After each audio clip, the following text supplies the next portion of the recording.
Welcome to Jason Everett Miller's Guide to Being Human. This is the Indiegogo supporters Perks and Quirks, I guess, sub episode, in between episode. As you can see, we don't have the background tonight because this is a behind the scenes show. So I'll be chatting with my mom, who, as of this taping, is my only supporter. As it's always been my whole life. My mom's always my biggest fan. So without further ado, here is that's the wrong button. Here is my mom, Patty Hannah. Hi, Mom. Say hello to the universe. Hello, hon. Good to see you. Good to see you. Been a while. Yeah, at least a day.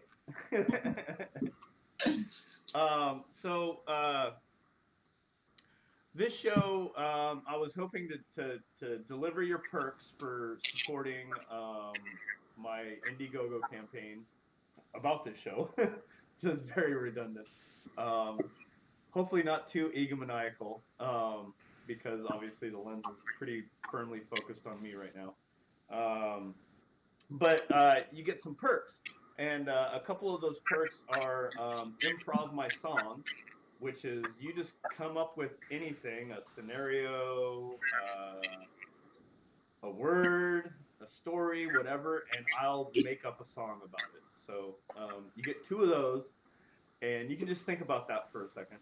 And you get two Ask Me Anythings, which I figured that would be especially fun with you, although it's not like I have not told you everything anyway, and it's pretty much all in the book at this point, so... Well, and I sort of lived it, so. Granted, right. But maybe there's some details. Huh? So I said maybe there's some details. Well, I don't know what I could ask you. I know everything.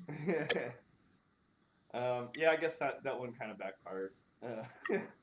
You can keep those on reserve in case there's anything you want to know in the future. Okay. Okay, then how about an Improv My Song? Why don't you come up with a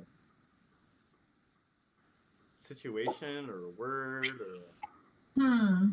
Well, how about Some Old People Rock? All right.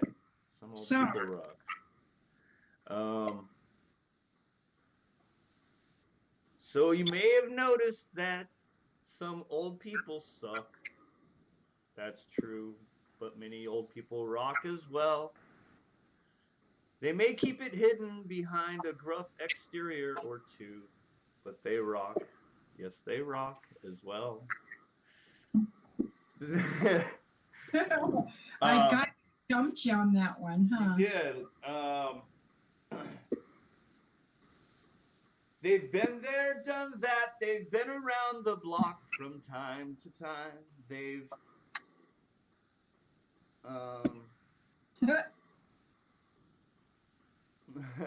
they've swung a bat, they've swung a cat. It's a game I play with Holly, so it's kind of fun. Oh my goodness. Nobody's going to want to do this now. Like, you suck. You can't make up songs. We may have been what we'll do is we'll work through pieces on this. Yeah. Maybe it'll get better over time. Well, what about doing a format for you to ask people questions? Oh, yeah, I guess it's not much. I guess it's not much of a perk for them if it's me doing the grilling. Or maybe it is. Well, the perk would be that you're giving them a platform to tell their stories. Yeah. I still think I can make up songs, but not about old people rocking. Kind of an oxymoron. No, I mean I do think old people rock. It's I think over time they maybe many tend to lose touch with that sort of younger, more idealistic self. So. Oh man, many. To tell you, then I look at them aghast and go. I know. Um, you and Terry are very much the atypical old people in my estimation, at least in terms of the ones I've Oh, met. definitely. Definitely. So, all right. Well, I'll ask you anything then. Let me see.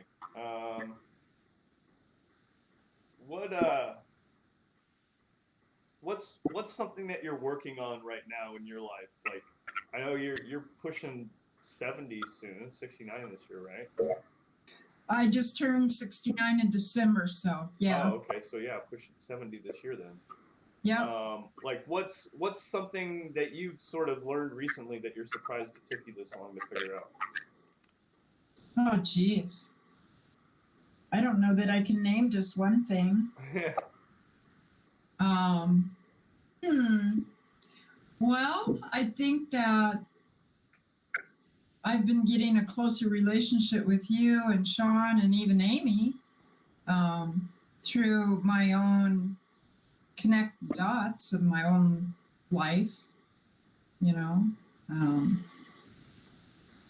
that's really almost all, I read the women's histories and, so a lot of my thought process is just on history right now, all the different things that brought us to here. So, And are you able to? Are you kind of connecting that history that you're reading about to some of your own travels?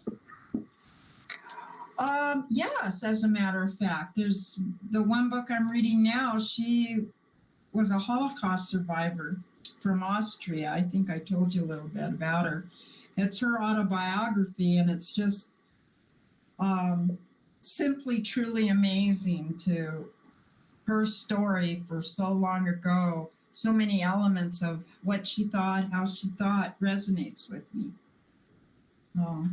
I've just been a strange child my whole life. And that stuff about empath, that's one thing I am going to start. That article I sent you, I'd never really seen it like that, spelled out like that. So I'm going to start exploring that a little bit and see how I can wrap a protective shield around me. Yeah, that's I probably the number one skill I've been able to learn as an empath is having sort of this shield around myself and my emotions and the things that I feel from other people. Doesn't always work, obviously, No. but to the extent that I can still draw the same conclusions and feel the same things and come to the same sort of understandings about people in the world around me, yet Mm-hmm. not let it impact me at my core and touch me to the point where I'm like sort of shut down by it. Like that's been pretty valuable. Yeah, it's well, and I think the better handle that you get on it, but empaths obviously have been in our world, takes all kinds, of course, but I have a feeling that a lot of the kill the messenger type situations involved empaths Oh yeah. because they're the ones that tell people what they don't want to hear, and that's not liked universally. Yeah. Being able to see things that a lot of people can't see tends to not make And you a you lot of have to friends. point it out to them. Well, being compelled to point it out. What's that? Being compelled to point it out. Yes, exactly. Yeah, because a lot of times I'm like, don't say nothing, don't say this. I've said it. Right. Well, it's out there now. Yeah. Uh, What am I but, gonna do? but I don't know. The older I get, the less I just want to deal with the real world. So it's more fun to do this behind the scenes Yeah. for me. Yeah. I mean, I don't mind sort of being out there in front of the scenes, so to speak. Um, just because, again, I feel like I've developed some survival mechanisms that a lot of empaths haven't, for varying reasons. And I think moving into the future, it's gonna that's we've lived the sociopath world, right? We've been doing that now for several centuries. Um, Of years, yeah, really. well, really, the whole of human history. It's very few eras where the empaths, took charge. They guided our steps from time to time. But yeah, you're right. They've always been there. It's the poets, it's the writers, it's the actors, it's the The sensitive ones. right, exactly. And by sensitive, I just mean hyper and super aware of your surroundings and the Right. energies, Yeah. One downside I think of being an empath, if you don't understand that's what it is, like when you're young, I think we should be taught this a lot more, all the different types of personalities. But with an empath, if they don't learn how to channel it or figure out where it's coming from, it can be very destroying. Mentally. You always think there's something wrong with you because nobody else seems to see it or feel it, or, you know. It's kind of been the story of my existence, trying to get people to understand. It's like talking an alien language sometimes. That's Yeah. why this age, going on this age, unless I can engage with someone who acts like they're interested in the history books and the history that I've learned over the years, starting really, you're the one who got me going on history, was with Howard Zinn's book. Yeah. And from there, just leapfrogged, it was like this and that and this. I even have Orson Welles' The History of the World. Did you know that? Oh, no, I didn't know that. That's funny. 2 volumes. Mm-hmm. He wrote 2 volumes, The History of the World. Interesting. Yeah. So I haven't delved in, but I have a lot of history books I picked up over the years, some in America history, like some are school books from the 1800s. And it's just really interesting to pick those up and start reading. Yeah. And you realize how much hasn't changed, but then you realize, wow, so much has changed. Don't you think this might be more fun, though? More stream of consciousness to get a conversation going by asking your person that pays for it? Dude, it's all on you. Those are perks that I'm willing to deliver. If someone would rather just chat, that's definitely easier on me. Yeah. I do like coming up with songs. I think if it just depends. I need to get better at that. Like usually it's just me sort of, freestyling on whatever the hell it is that occurs to me at any given time. And they all tend to sound the same. That's the blues. Right. Dun, dun, dun, dun. Every time I make up a song, dun, dun, dun, dun, it's usually in this format. Dun, dun, dun, dun. Makes it easy to sing along. Dun, dun, dun, dun, even if you don't know where it's at. But dun, dun, dun, I had to find some words dun, dun, dun, dun, that everybody could. There you go. That's perfect. Well, that's like the soap song. That was all made up. Oh, God, that was the funniest thing ever. I wish somebody would have gotten that on video. That was awesome. That was so, I mean, just the look on the Hannah's faces, like, who is that? Where has he been? I was pretty well sailor drunk that night. Yeah, so we got the first 3 chapters. I'm liking the new format. I've been sort of rewriting as I go, as I publish them. It's fun finding pictures. I found this really awesome picture of you in like these red shorts and a halter top, for the chapter coming up, Olivia. Okay. In like two publishing. Like the next one is Gordon. Dad's name is Gordon in the book, which I just think is hilarious. Every time I say it, it makes me laugh. Gordo. It just seemed perfect when it made me laugh when I thought of it when I was writing it the first time. I was like, because I tried to come up with you're Olivia, which I thought was funny, because his name, the boy's name, ended up being Oliver. my son, obviously, but um, you were Olivia before he was Oliver. Like, I don't even think we had a name for him when I wrote that book, when I started this Um, book. I like Um, Olivia. uh, so there's a chapter coming up, which is, when you decide to escape the first time and we move to Colorado and you're like kicking the habit and trying to get a job, and Deuter entices us to move back, like that chapter. And the title of the chapter is Olivia, and I have this really awesome picture of you. Like, you look like a Charlie's Angels, like you're in this halter top. It's very 70s, like your hair and like the light shining, and it's real green. Like it's. Uh, I think you'll like it. Actually, when we came back to Colorado, are you talking when we came back and after Sean was born? Before that, it was the first time we packed up the blue truck and you left all your stuff at Aunt Pat's, and we went and lived with Grandma for Sure. several months, and then we ended up back in Alaska. Yeah. Okay. There's one of those instances. Had I made a different decision, how different all our lives would have been. Oh yeah, totally. If I had stayed there in Denver and not gotten talked into going back, I could have started over there. Now, Sean wouldn't have been born. Right. That's how lives get altered, Yeah. It's interesting, especially as you get older and you look back on different milestones or crossroads, and you think, wow, well, I wonder what that turn would have made. Yeah. Either way, it all worked out the way it had to.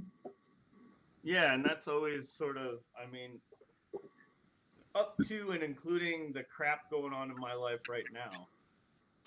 It's like, everything happens for a reason. Yeah, yeah. Hey, I found a picture of the Barracuda Oh, cool. with me holding you. You're about a month old. Do you remember that picture? I think I remember seeing it. Yeah. Can you see it? Oh yeah. Yep. Yeah, it's a great I color. have several here. I like this one of you and me. Can you see that? Yeah. That's the Renee house. Mm-hmm. And then here's another one I like. Oh yeah, that was when I came back during Job Corps. Right. And then this one, I don't know, this is kind of dark. You might not be able to see it very well, but that was at the house in Loveland. I think you were home on leave. Oh yeah. Those are good pictures. And then my all-time favorite, That's a good one. I found these different, this stuff from the Navy. Yeah. I'm going to make a copy of this and send it to you. Do you remember typing a thought essay called The Making of a Man? No. Oh my God, Jason, I'm going to get this off to you tomorrow. It really, really is interesting. Like what's a line? Read a line. Well, The Making of a Man. Ask most people who their role models are, and the answer will usually be either mom, dad, or both. For me, this is also true, but the influence each had on my life can be described as nothing less than diametrical. To understand this statement, one must examine how completely, sometimes brutally different my folks can be. For most of my life, I've been shuttled back and forth between one parent or the other. For all their differences, they're more alike than either would be likely to admit without the threat of torture. Divorced when I barely was 1 year old, they took off in opposite directions and haven't crossed paths since. Well, maybe once or twice, but never for longer. Well, actually, that's kind of needs to be edited because your sister came after you. So Yeah. we were together a little longer than that. We were actually married for 3 years. So, I mean, we were married almost a year before I got pregnant with you. Dad was always the parent who was more friend than parent. Let's see. Oh, wait. So could gather that this contradictory upbringing would have an effect on my life. Whether that's for the good or not remains to be seen. Dad was always the parent who was more friend than parent, if that makes any sense.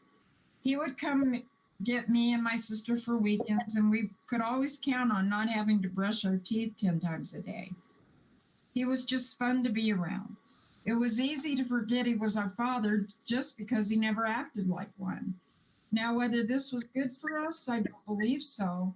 But sometimes you need that kind of influence in your life to temper the steel will of the more parental parent.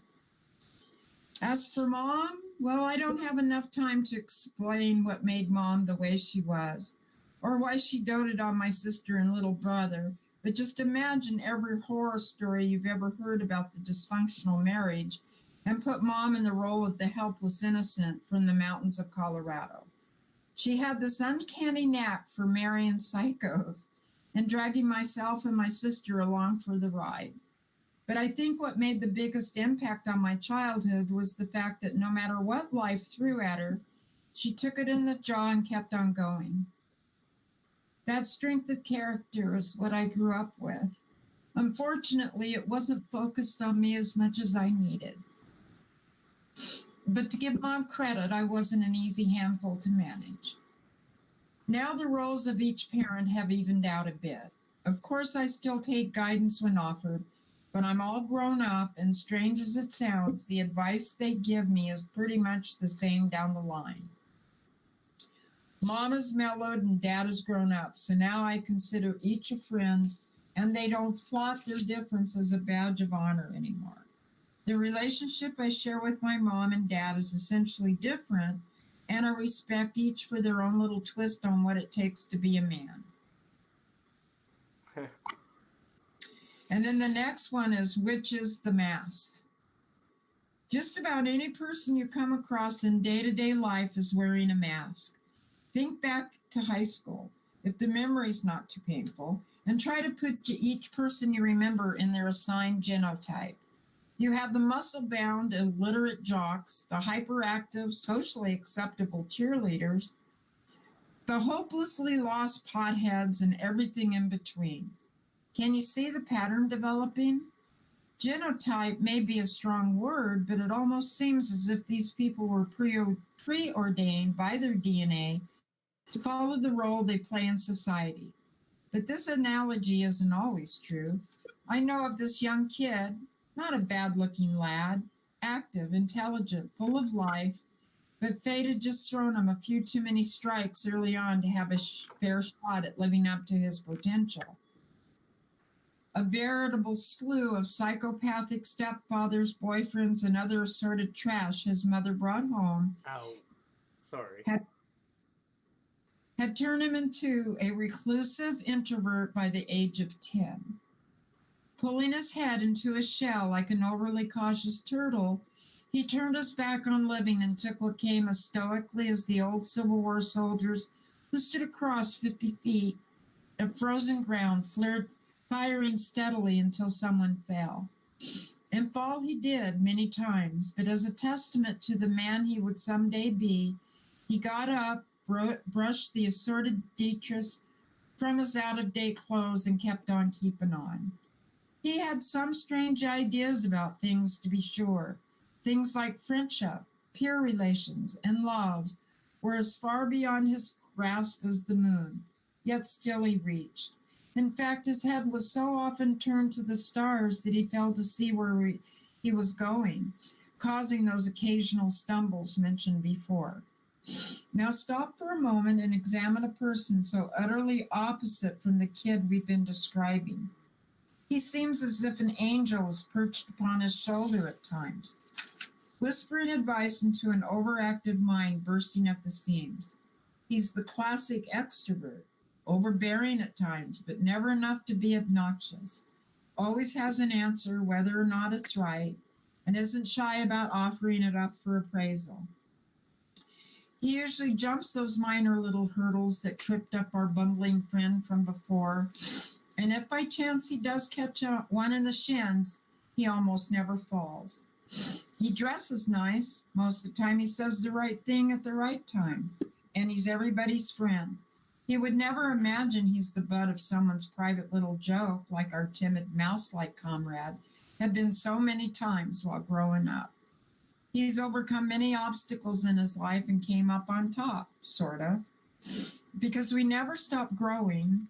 And as can be attested to by these seemingly opposite characters, when you least expect a change, it hits you right between the eyes. They are the same person, the introvert and the extrovert, separated not by class or upbringing, or even DNA, but only by time and perspective. So tell me, which is the mask? I've worn both, and neither fits quite right. Still don't. That awesome? Yeah, it's funny. Like, So, is there a date on any of those? no, there's not a date. And I was always trying real hard to date him, but the entry letter is let's see. Is it on like a stationery or something? No, it's let's see. How is everything there in the States? So you must have been on ship or something. That's probably when I was in the Gulf. This is when you were in Cuba, because I also have what with this letter in this envelope were all those pictures. Oh yeah. Do you have any of those? Yeah, I do. I have a lot of those. So so this was all together, along with my 1995 My Story and 2005 My Story. Yeah, I would have been in Cuba in '95. So. Yep. So that's where you were, Cuba. Interesting. Incredible. But isn't that fun to read that stuff?